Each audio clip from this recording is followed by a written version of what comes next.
Welcome to the Terrible Take, a daily segment telling Steelers Nation what's on our mind.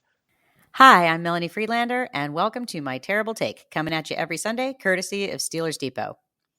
There has been a lot of debate in the past week about NCAA football players who are heading to the NFL draft and the choice of some to opt out of bowl games to avoid injury. Pitt star quarterback Kenny Pickett skipped the Peach Bowl, and many others have made a similar choice. When Ole Miss quarterback Matt Corral, a likely first-round draft pick, was sacked and sustained a leg injury yesterday in the Sugar Bowl, Twitter erupted with the infinite, "This is why blank isn't playing in a meaningless bowl game." So does it matter to NFL teams if a player skips a bowl game? The answer is definitely maybe, or maybe not. Head coaches and GMs understand that football is a business and players need to protect their value.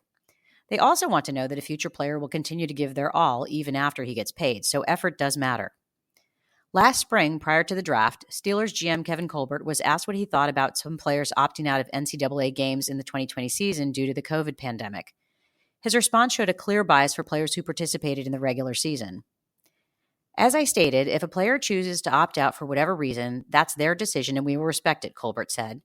However, if a player played in the 2020 season and those players are of equal value, the one that didn't play and the one that played, we'll take the one that played because we don't know what the opt-outs will be like in their first season back in football.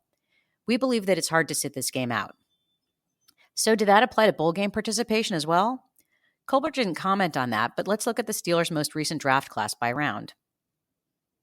Coming out of their regular NCAA seasons last year, Najee Harris played in the Rose Bowl with 15 carries for 125 yards and one fantastic hurdle. He also then went on to the national championship with 22 carries for 79 yards and 2 TDs. Pat Freiermuth was recovering from shoulder surgery and could not play in a bowl game.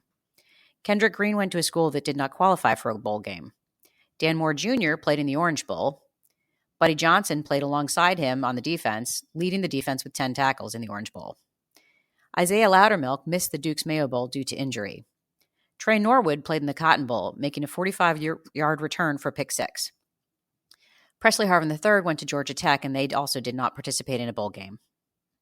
Reviewing the 2020 draft class, all of the players picked by the Steelers who had an opportunity to play in a bowl game participated as well.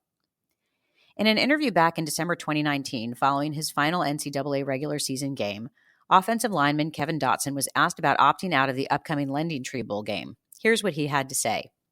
"I considered it," Dotson said. "You have to consider it. You never know what could happen. You've got to at least think about your future, so I did consider it. But in thinking about it, I thought about how it could help me. It could help my stock, and it could help me for my East-West Shrine Bowl game. I just considered it and weighed the options that I had."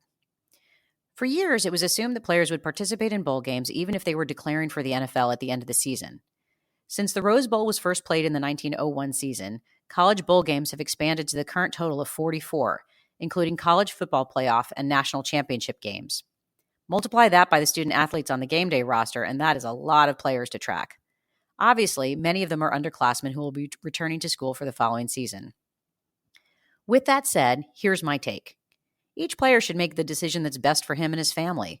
For some, that means showcasing their talent in a bowl game and hoping that it leads to a higher round selection. For others, it means avoiding injury and choosing to display their talents on their pro days instead. Teams can certainly judge those decisions as they wish, but I personally doubt that an NFL GM is going to pass on a huge talent that fits their roster because that player didn't participate in the Union Home Mortgage Gasparilla Bowl. That's my take. You can follow me on Twitter @GirlSurgeon. And Happy New Year, everyone. Be sure to follow us at SteelersDepot.com and check out episodes of The Terrible Take every day at 5 p.m. Eastern Time. And check out The Terrible Podcast with myself and Alex Kozora every Monday, Wednesday, and Friday.